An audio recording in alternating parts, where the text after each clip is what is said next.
Now you're unmuted. Oh. Good day. What's up, buddy? What up, buddy? Dude, I like that orange shirt. Oh, wow. There's a lot. Perfect.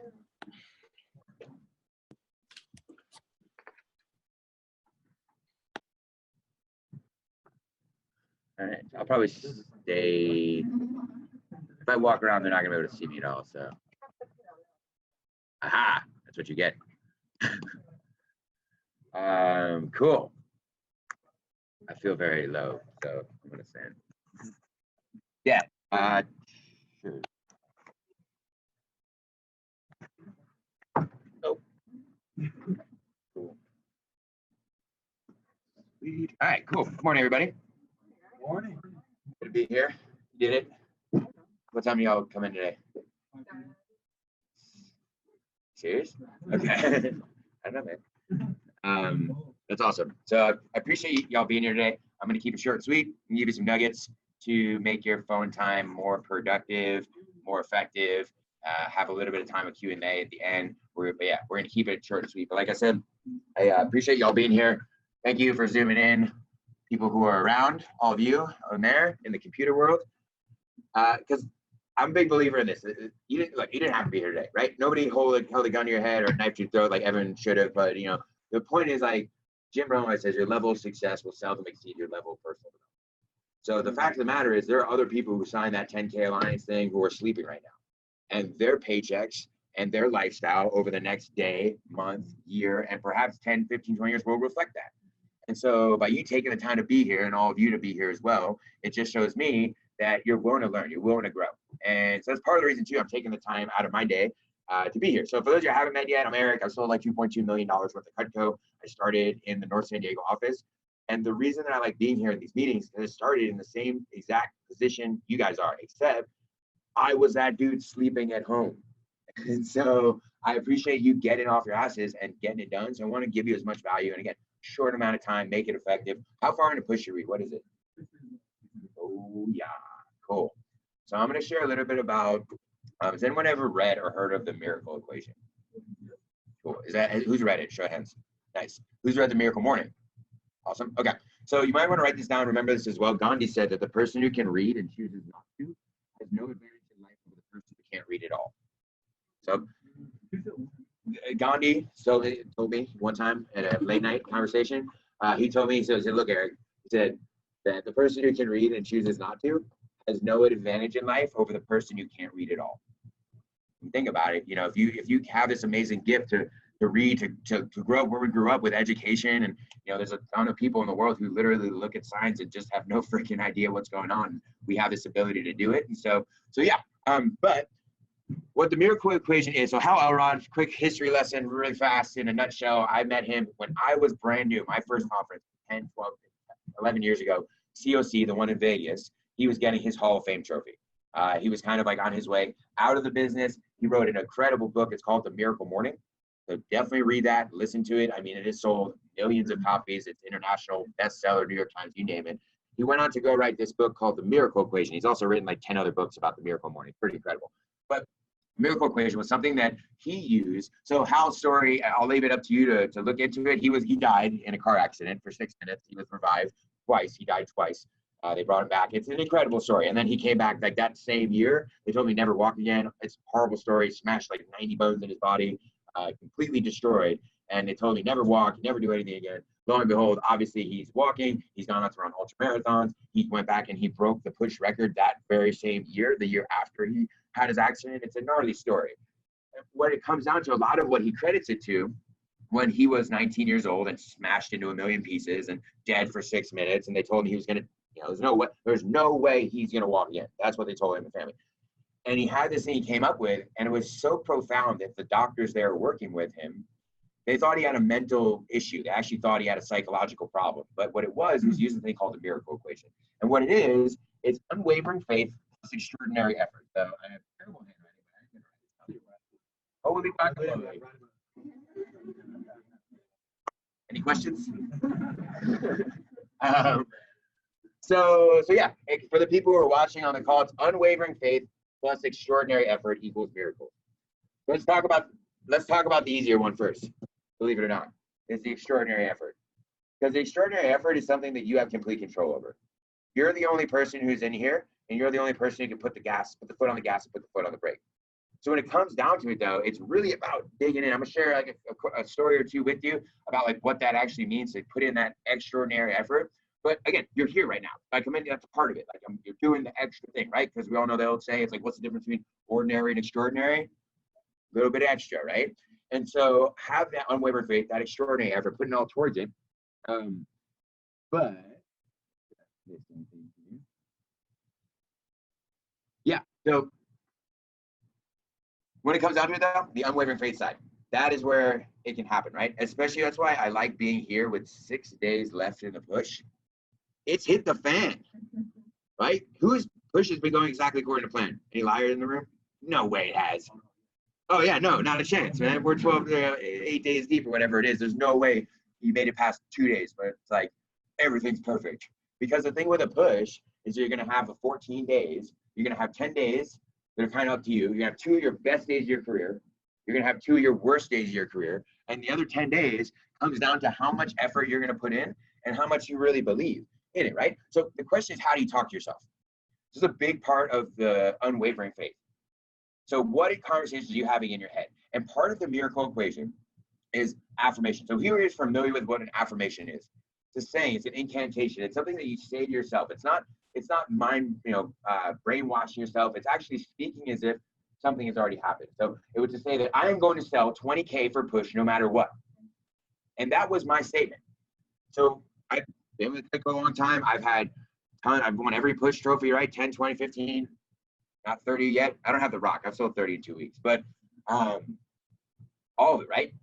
But 2 things. One, I failed multiple times before that. So the caveat here is, what's the purpose of a push? Tell me, somebody, please. There are no wrong answers, right? What's the true purpose of a goal in that sense?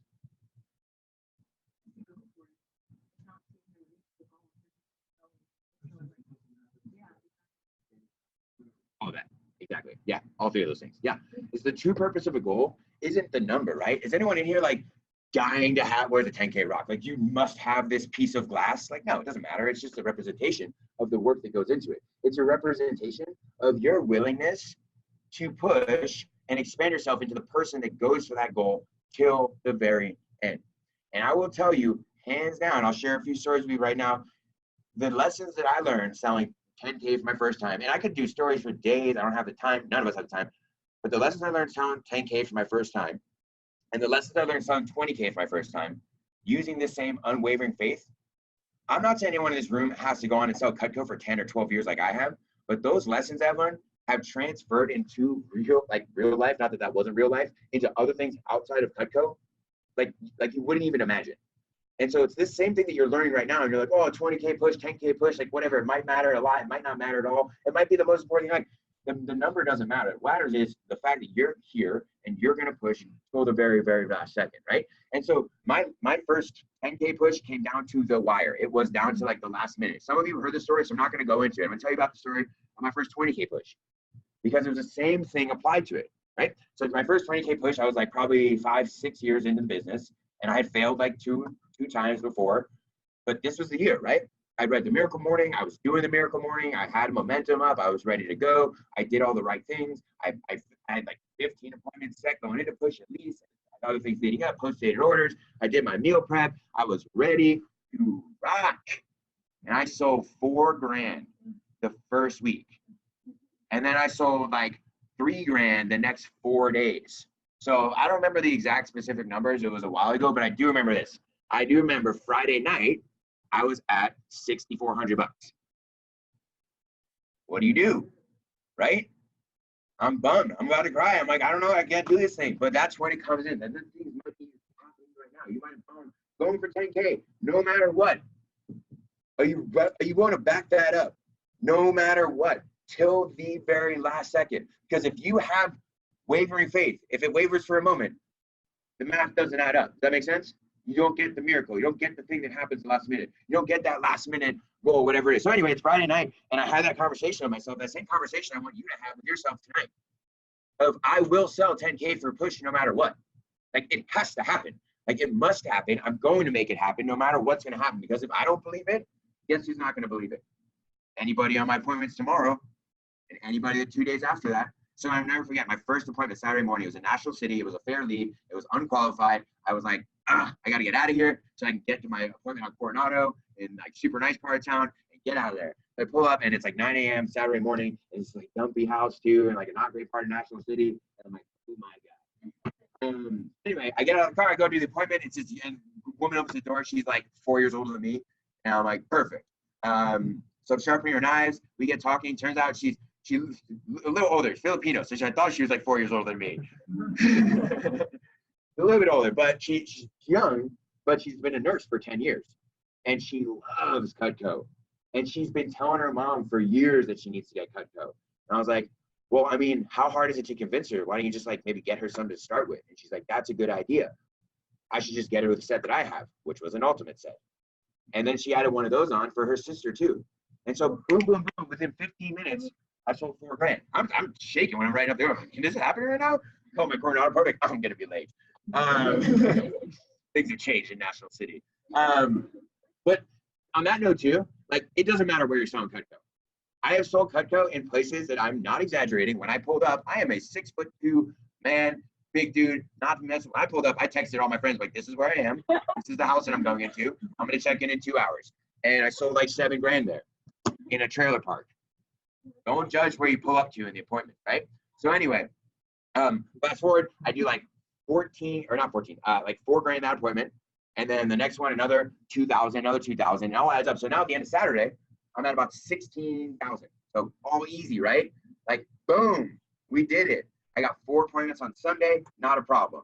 I'm gonna knock this out, and I only have 1 appointment on Monday, but 4 appointments on Sunday, right? I can knock it out, and I'll go make some calls Monday. No sale, no sale, no show, no show. Sunday, buddy, we're back to the unwavering faith aspect of it. And now Sunday night, I've got till Tuesday morning to sell about 3,500 bucks. And so I'm sitting there again, same thing. I will sell 20K for push no matter what, till the very last minute. And do a couple appointments in the morning, sell about 2 grand. I get it there. The point of the story is the end of it. It ends up sitting in a parking lot, pounding out phone calls till the very last minute. And I get a phone call from a lady who I knew from a networking group 3 years ago. She has no idea there's a push contest going on right now. She goes, Eric, do you still sell Cutco? And I'm like, is this God calling? She's like, yeah, I need a set. And I was like, yeah, we got that. I'll come over. House right now. She's like, yeah, come over now. And I literally went over to her house. It was Monday afternoon. She bought an ultimate set and a full set of cookware and put me over. I was like, what's going on here, right? But it came down to, if I had given up on that Saturday, it's like none of that even matters, right? If I had to pervade that on my Saturday appointments, if after Sunday, if I got 2 no sales and 2 no shows, which is going to happen, which has probably happened to some of us, if it hasn't happened to you yet, get ready, it will. But unwavering faith, play till the buzzer. That's what the miracle equation is all about, right? And that's the opportunity you have. So I want you to remember, while you're in this room today, it doesn't matter where you're at. It matters where you're going, right? Here's a great quote. How are you talking to yourself? Okay, how are you talking to yourself right now? I'm gonna give you a quote. You're gonna tell me who said it. It's only 3 words. I'm gonna say it in a certain way. I think you might know it. Okay, who said this? I am the greatest. Muhammad Ali did say that. Yes, he did say that after he became the world champion. But you know who also said that? Cassius Clay. Cassius Clay said that on record 6.5 years before Muhammad Ali ever won that championship belt. For those of you who don't know, Cassius Clay is Muhammad Ali. He changed his name. But he said it 6 years before. I am the greatest. So what conversations did you have with yourself this morning about your results today, next week, next month, next year? How are you talking to yourself? Are you saying like, I hope? Goals don't start with hope. They start with I'm going to, or I will, or at this date, this is going to happen. Hope can, sort of, maybe. Those aren't goal words, right? I will sell 10K for push no matter what. And here's the facts. Is everyone in this room going to sell 10K for push? Everyone? Nope. And that's totally fine. Because if everyone just pushes yourself to the actual limit, that's the point of a push. If you actually come to this room for the next 4 days, push yourself, it doesn't matter what you sell. Because you'll grow into a person who's more capable of doing these things, right? And you don't know what's happening on the back end until you actually see the whole thing afterwards. And the quick story how this applies to real life, and I'm gonna get into a couple phone nuggets right here. So I just recently had an event. For those you don't know, we built, long story short, we built a medical clinic in Haiti with some friends of ours. It was a Cutco project. It was an incredible thing. I just did an event at the Belly Up in Solana Beach, and it was a big fundraiser. And who here's eaten a board and brew? Love it. If you haven't, please go. It's incredible. Local sandwich shop, Del Mar, Carlsbad. They're expanding everywhere now. They'll be worldwide soon. Anywho, I've been eating board brew since I was like 14 years old. I love it. I've been going there. I know of the owner. I know who he is. It's Tom of Tom's Choice on the menu. I've seen him around before, but I've been wanting them to sponsor, right? I want them to sponsor. I'm riding my bicycle across country. I want them to be a part of it. I want them to sponsor. So I have been in about the last year, and I ride my bicycle up to LA or wherever, and I'm always going, that's always where I go past, so I always stop there. I have probably stopped there 20 times. 20 times that I didn't need to stop, but I was like, hey, what's up? Here's that flyer. Here's that thing I'm working on. Here's that thing that I'm doing. Just like a lot of you are probably making a lot of calls, being like, they're not answering, I don't know, it's never the right time of day, all these things happen, or they hung up on me, and I didn't really know. But I knew the same lesson of unwavering faith plus extraordinary effort. I'm just gonna keep putting in extraordinary effort. I'm just gonna keep throwing flyers at these guys. I probably ate 15 sandwiches that I didn't need to eat that day.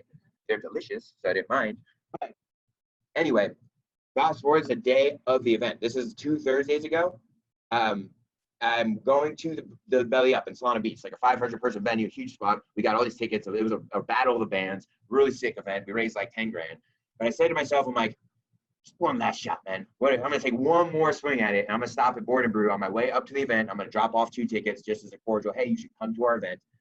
Because just like I learned, you don't stop until the end. Like when I sold the first 10K and 20K, it's the same exact mentality of like, I'm just gonna make that. Well, I'm gonna sit in my car. I'm gonna make phone calls until this lady calls and orders a full set of Cutco. I don't know what's gonna happen, but I've got this unwavering faith that it does. And if it doesn't, I mean, it's not the end of the world. It's still more Cutco tomorrow, right? So I go out to Board and Brew. It's busy. It's always busy there. And I walk in. I got the 2 tickets in hand. I see Tom, and I'm like, "Hey, Tom, what's up, bud? I'm Eric." And he goes, I was like, "I'm doing an event at the Belly Up tonight. I want to give you tickets." He goes, "The Battle of Bands, right?" And I'm like, "Yeah." He goes, "You're the bike ride guy, right?" I'm like, "Yeah." He goes, "You need a check, right?" I'm like, "Yeah." He goes, "I'll be right back." And I'm just like, "Okay, all right." He comes back, goes, "Who do I make it out to?" I'm like, "Angel Wings International." Cuts me a $500 check right there. And that saves like tons of, I was just saying, and I'm holding the tickets about to give. He goes, "Oh, can I get a couple tickets?" Like, yeah, you can have the tickets. I was coming to bring you for free. So the point is, though, these lessons, this is going to translate for years and years after it comes through. But where does that all start, right? That's all lovey-dovey. That's all makes you feel good. This is all mindset stuff. Where does this start? Where does all this begin? On the phone. What business are we in? Lead generation, right? Cutco sells itself. Cutco does the selling for you. Don't get it twisted. You could put a trimmer down with a tomato on a countertop and an order form. Mrs. Jones would eventually figure it out. We're not that special. Your job is to get the trimmer there, right? Your job is to put it in front of as many people as possible. Lead generation and phone calls. I'm gonna give you a couple just tips on the phone, and then I added a few bonus nuggets at the end here, and then we'll open up for Q&A. And I do have to get out of here in a bit, and this stupid internet hotspot is popping up on the computer. So, numero uno, quite simple. Put yourself in the right environment.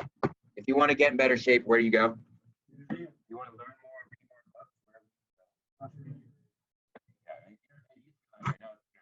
books, if you want to sell more knives and book more appointments, where do you go? It's just that simple. I mean, success leaves clues, right? So again, you did it. So I'm not like trying to like burn on you, but like I learned from this guy, and he learned from this guy when I was in North San Diego office. He was at almost $1 million in sales. I'm like, who is this guy in the back making phone calls? Is that really Adam Sobieski, the guy who sold 7 times more Cutco than most of the people aren't showing up right now, still taking the time to drive into the office and make phone calls here because he recognizes the idea that this is the place that you come to work. So be in the right environment. And if you, for whatever reason, can't be here, don't be at like a loud Starbucks or a place where your little brother or sister is running around or a traffic jam is going on in the background, right? Put yourself in that right mental environment, that right physical environment. And like I was saying too, that right environment is a mental environment too. How are we speaking to ourselves, right? What's the conversation you have with yourself before you started making phone calls? Because like when I start making phone calls, like when I'm ready and I'm geared up and it's time block in my calendar, like my water is here, my coffee if I want it is right there, my phone's charged and plugged in, my internet is like turned off or whatever. It's like I am in the zone. My door shuts. If I get a phone call from you, I will not answer. I will not unless my parents know too. Call twice in a row if it's an emergency. I'm not gonna call. I'm not gonna answer. Be in that right environment and shut everything else off. It's about productivity. It's about how many phone calls you can make, right? So speaking of that, what is the best time to make phone time? So I used to, for years, caught in this like, oh, it's 7:26. I can't make a call yet. I better go do something else. It's gonna distract me for 15 minutes. Or even worse, like, oh, it's 8:30 p.m. They must be asleep by now. Like, even though it's still light out. But just so you know, too, I've made hundreds of thousands of phone calls. I've only woken up one person in my entire career. And it was hilarious because I called, it was 7:30 p.m. during the summer. It's still daytime. And I call and this woman answers, hello. And I'm like, hey, it's Eric. I'm a friend of Cheryl. She goes, do you have any idea what time it is? And she hangs up and I'm like, oh, no, I'm so sorry. I'm so sorry. And I hang up and I look at my watch, I'm like, I want to call her back. I'm like, do you have any idea what time it is? Like, what? Okay, anyway. And anyone who you call at 7:30 in the morning and you waking them up and they are shocked that they're getting a business phone call at 7:30 in the morning, they're not a qualified customer. That's a fact. Qualified people are up by 7 generally. And not to throw everyone on the bus, sure, there might be a night owl. I've worked with people who work nights, maybe it gets people off guard, but for the most part, that's kind of going to be a rule. Like, you want people to be up and kicking ass by 7, 8, 9 a.m. But all the time. So I remember Matt Boland, who is a manager, is a DM, Danny Colos, and everybody who knows Matt Boland loves Matt Boland. Yes, incredible human. Actually saw him recently, still incredible human. But Matt Boland, he tells this story about me, and he always tells me the story, and I find it profound that he finds it profound. In that he went field training with me one time, and I got no-showed, happens. But what I did was I went to the car and I just started pounding out phone calls, like left and right, like boom, boom, boom. And he's always telling stories like, oh, Eric, he's, it's worked so hard. And I was like, no, that's work. That's not even extra. That's ordinary. I was working during that time anyway. Did I have time being time blocked? Does Mrs. Jones being forgetful, does that mean I don't hit my goal? No. I phone calls, right? All the time. So just get that out of your head. Oh, it's 2:30 p.m. Call them. Like, you don't know who you're going to catch. It also makes a habit of just making calls all the time, because that person who never answers at 5 p.m., who never answers at 7 a.m., they might be home from 2 to 4 p.m. every day, chilling and waiting. Like I said, I time block all my stuff. Like, give you a great example. Like, I won't answer the phone. Like, I'm chilling 2 to 4 p.m. Like, I take my lunch break and I take a break after that before I kind of start the second half of my day. But like, you catch me during that time, 2 to 4, you call me at 9 a.m., not a chance, right? So call all the time, making phone call all the time, using your net time. Net time. Who knows what net time is? Who at the end of the day you don't count? You're like the guys who do the magic show. Always here.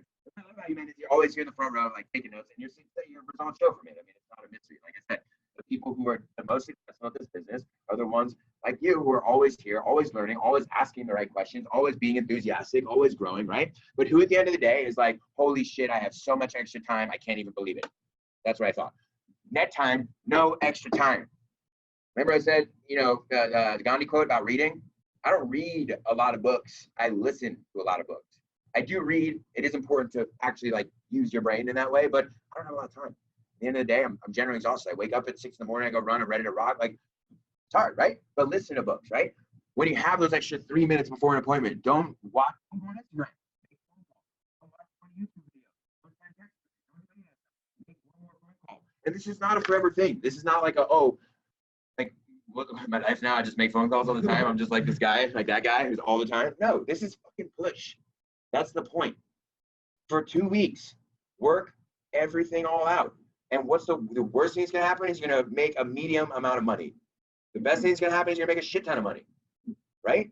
It's nothing bad is gonna come of it. You're not gonna lose any real friends. Let me put that right. And trust me, I've lost some friends along the way, but you're not gonna lose any real friends from working super hard. In fact, you'll find out who your real friends really are. And I know a lot of my friends who I still soul cut code with when I started, who I'm still very close friends with now, who completely understand the concept.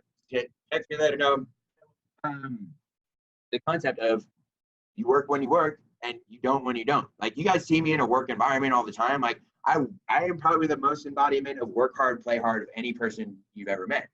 But that's a privilege, right? Spider-Man, right? With great power comes great responsibility. And we have this great power to make $100,000. I made $100,000 when I was 23 years old. First year out of college. Right? There's two people make, there's drug dealers and Cutco salespeople make that type of money. And it's nuts, right? But it's the same opportunity. It came from just doing it, just working my ass off, just making those sacrifices, not going to every single party because it's the same exact party as the other party was the same party, right? Not going out, just when it gets to 11 o'clock at night, I'm at that party, still leaving because I said I was going to leave that time. Not staying because some bro's like, bro, don't be lame, hang out, do one more. Like, just go and leave and do your thing and be focused. So, number 3, this is pretty basic, but call your chicken list. If you still have one and you haven't called it, you're blowing it. Call your chicken list. Get over it. Get over it.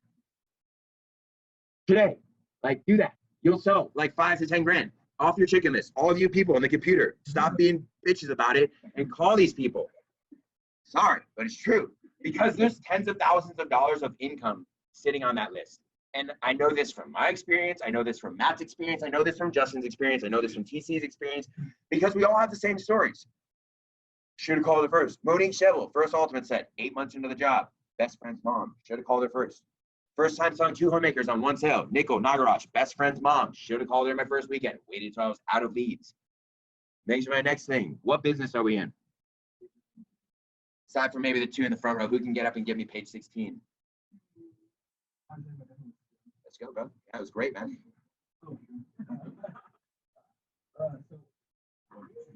It's cool. It's all right. It's all right. You failed, but it's okay. Hey, good try, man. Give him a round of applause. Here's the thing. And I don't want to make anyone like feel bad or get into anything like that. If I ran an office, and this is probably why they don't let me run an office, but if I ran an office and I had running training, and the day after I went over that, the way I would run it is if you didn't have it internalized or at least pretty close to memorized the day of, there's no way I'm training you the next day. You are just take off, buddy. If you can't memorize 135 words or whatever it is nowadays, what are we doing here? Did anyone ever like act in high school, college, theater people, right? Who gets the role? The guy who knows the script the best. Not the one who comes up and is like, oh, I'm Peter Pan and, magic. No, the one who walks up and owns that because they've been practicing it over and over and over again, right? Who played sports, right? I played football. Who's the guy who starts? The guy who knows the playbook the best, right? The quarterback. The starting quarterback is the guy who's like, I'm pretty sure I take a step to the right and then it's left, right? No, he's gonna get his head knocked off. The guy who's not going to a party in May and staying home and reading the playbook. The guy who's lifting weights in July is the one who's going to start. Just like the person who's going to be the #1 new rep in this office is sitting in this room right now, working their ass off during push, not making excuses, not being at home, not being the people here, right? So putting yourself in that right environment and becoming a master of it, right? So just I don't have time to get into it today, but memorize it. Does anyone like to have a problem of having just literally too many people to call? I have this problem. I've had it for almost 6 years. It's amazing. But it came from the starvation mode. It took me way too long to realize this lesson. But if I get really good at getting referrals, it doesn't matter how bad I am at selling Cutco. And at the time, I was actually starting to get good at selling Cutco, right? So be a referral master, getting tons of them. And then just, y'all know, BAFA, just be a fucking animal and commit to it. If you're already in it, you're already into it. I'll give you 3 little bonus tips real quick. And then if you have any questions, I've got about 10, 12 minutes. If anyone in the computer world has a question, we'll open up maybe for one question there. Three things. Number 1, who would like to sell 100 grand in the next 12 months? Okay. 20 phone calls a day for 365 days straight. That's it. I did it personally. I've coached other people to do it. It's really not that complicated. And if you're like, oh, I don't have all that people to call, I didn't have hundreds and hundreds of people to call. I had about 20 people to call. And I called them. And then I got creative. And I started calling people my chicken list because I knew there was more people to call. But 20 phone calls a day. It's every day. That's the thing. If you miss a day, how many phone calls do you make the next day? If you miss another day, how many? Yeah. And then if you're honest with yourself and you actually have to sit down and bite the bullet and make those 60 phone calls, how likely do you think you are going to be to miss it the next day? Yeah, because it sucks. Because phone calls, look, they don't get any more fun. Right? It's not like, oh, you hit $1 million in sales and then sparkles start coming on the phone every time you do it. It's still hard. It's still the hardest part of my job probably is like sitting down and having that discipline. I just am better at it now because I know that it will make me hundreds of thousands of dollars. I'm like, all right, I can do it. But the point is, it doesn't get any more like glamorous or exciting. But the people who are successful in anything, not just business, not just Cutco, are the best at doing all the not sexy shit often. Because success isn't pretty. It's boring. It's hard. It's depressing sometimes. It's really dark sometimes. But people only see the trophy. You only see this shiny, update that, shiny number up there, right? Oh, $2 million worth of sales. You don't see me crying in my car after getting an order form ripped up on a appointment with some asshole. You don't see me, $4,000 in sales after the first weekend push, thinking I can do it. You don't see these things. Just like no one's going to see you work your ass off in the next 3, 4, 5 days, the rest of push, and then after that. But what they will see and what you'll know is that you did it and expand your capacity through it. The 20 calls a day, give 4 times instead of 2. That was one thing that always helped. So, Mrs. Jones, I'm in a big contest right now. I'm going to be in your area. I need to set 4 more appointments before Tuesday. So it's okay if I pop in really quickly. I'm going to be in your area on Wednesday. I can come by at 9:15 or 9:30, or I could do something a little later, like 11 or 11:30. What would be better for you? 4 times. Does 2 things. 1, gives them more times. 2, also gives them a perception that this isn't going to take super long. Now, of course, you don't want to tell them, go it's 15 minutes. Like, tell them it's going to be about an hour. But it's just so giving 4 times just gives it a little bit better of a perception on it. Then, last one, the fortune is in the follow-up, right? I learned this lesson. So funny story to finish up with. I learned this lesson from this guy. Space Science. No, I do. Vance Adams. So Vance Adams. So I am like 2 years into Sound Cutco. I drove to Vegas to work a home show with Shane Nagel. And the guy comes up and he's like, I used to sell Cutco. And he actually sold a lot of Cutco. And he's like, great and awesome. And I want to buy a whole bunch more. And I'll tell you, Eric, I'll never forget this my entire life. He goes, you want to know the secret of this business? He goes, the fortune is in the follow-up. And so I'm like, dude, I love it. And I took that to heart. I was like, yeah, just keep following up. And so one of the things that I would do always is your calendar, if Mrs. Jones tells you, okay, call me in 2 days, call me 3 days. I'm sure this is true with most people in the room. You don't. You forget, you put it down. Schedule that into your calendar as if it's an appointment. Schedule that follow-up call as if it is an appointment. And then when you call them on the day of, I can't tell you how many times, they'll be like, oh, you called me on Wednesday. I'm like, yeah, because you asked. Oh, call me after 4. But then you go get distracted or whatever. Set reminders on your phone. I still do this to this day. If someone says oh, call me, and I don't really set reminders for many other things because I keep my notifications off. But call me at 4, and it'll say, call Blake now. That means, I know that sounds kind of now. You have to do it right now. Not put it off 5 minutes. And you'll be shocked how many people, oh, you call me at 4. It's a huge thing. So Vance Adams tells me fortune's in the follow-up. And he wants to buy a full set of Cutco. And so I just start calling him. I call him and call him. He never answers until one day I get that nice little voice on the phone. Doo-doo-doo. The number you have dialed has been changed, redirected, or something else. I'm like, oh, bummer, man. And so I still took that lesson on. Never forget about it, right? And so fast forward 6 years later, Vance Adams, man, I still remember this guy. He's the man. So Google's around now. And I'm like, wonder what he's doing. So I Google him. He's the director of a city board in Las Vegas. I got his new number. Call him up. I'm like, Vance Adams, what's up, buddy? It's Eric Gillman, the Cutco man from the home show 8 years ago. How's it going? Do you remember me? He goes, holy shit, dude, what's up? I'm like, yeah, do you remember you told me one of my best life lessons, the fortunes in the follow-up? And he said a lot of other curse words. And then he's like, that's amazing. I just can't believe you're calling right now. And he ordered it wasn't anything huge, but it was 2 galley sets and a bunch of other stuff for his home, 2 homes. But yeah, so 2 galleys. It was a $1,700 order altogether. But it wasn't. I was just hey, whatever. It wasn't even about the order. It wasn't about the CPO. It was about he was just blown away. It's just dude, you seriously called me back 8 years later. I was like, I called you back the next day. You didn't answer. Then you changed your number, but I found you. So the point is, unwavering faith, and then that's that extraordinary effort, right? That's that. Oh, Vance Adams, this dude taught me a life lesson. I'm just gonna let it go in my life, in my world. A little bit of extra. I was what if I Google this guy, see where he's at? And that, I I made $700, but the money wasn't important. The money was a side effect of just the fact that this is how this works. This is true. This works. This isn't oh, maybe it works, maybe it doesn't. So anyway, that's kind of what I got for y'all. Before I get out of here, I got to go in about 5-10 minutes. Does anyone have any quick questions? One, and then I'm going to open one up if anyone, you tell me if they raise their hand. I'm not going to stare at it.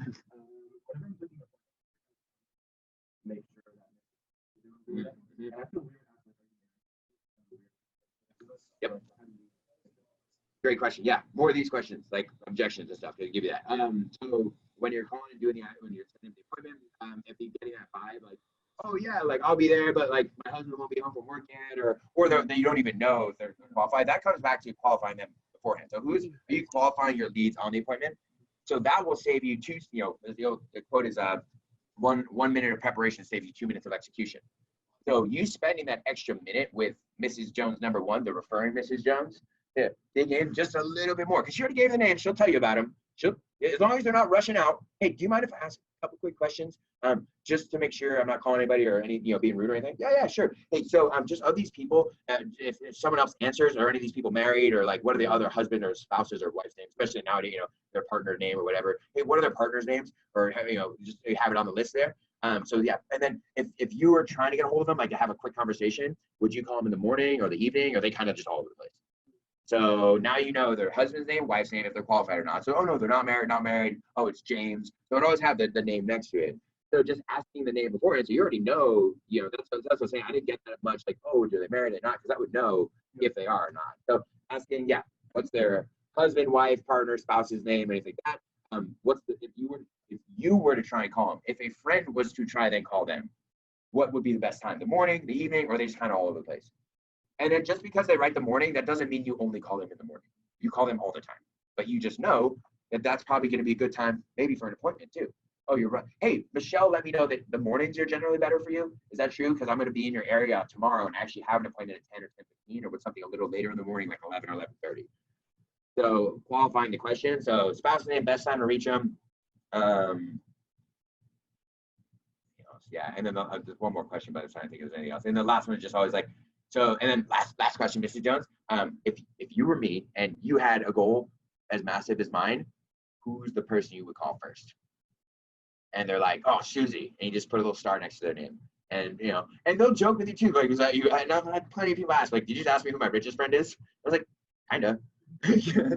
Like, let's not beat around the bush, Mrs. Jones. You just saw the bill. So yeah, asking that, but yeah, Mrs. Jones, if you were to, who's the person you would call first? So that makes sense. Good. Cool. Any of you? Question? Okay, no one. Okay. Cool. Anybody else? Any other? Does anyone else have any, like, before I wrap it up here? Any objections? That's a great question. Like, objections you get a lot on the phone. Anything particular? No, you just said 100% of your appointments. Badasses. Cool. Joe, well, just get out there and do the damn thing. Use that net time. That's one of the things that I see this, and I will end on calling all of y'all out.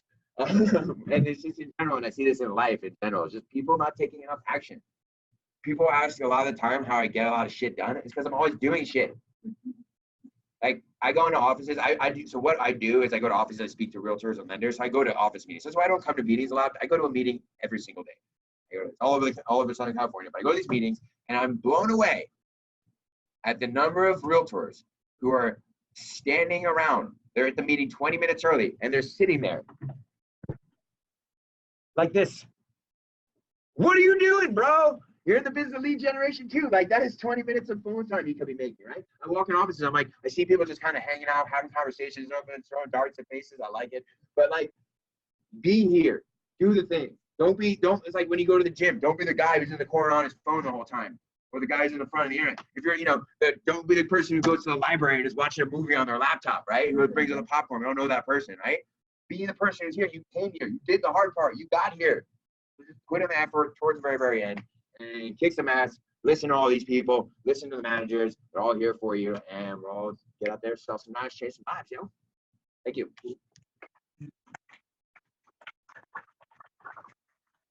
Cool. All righty. Thanks, sir. Yeah. Bye. Goodbye, everybody. On Yes. DC. Goodbye.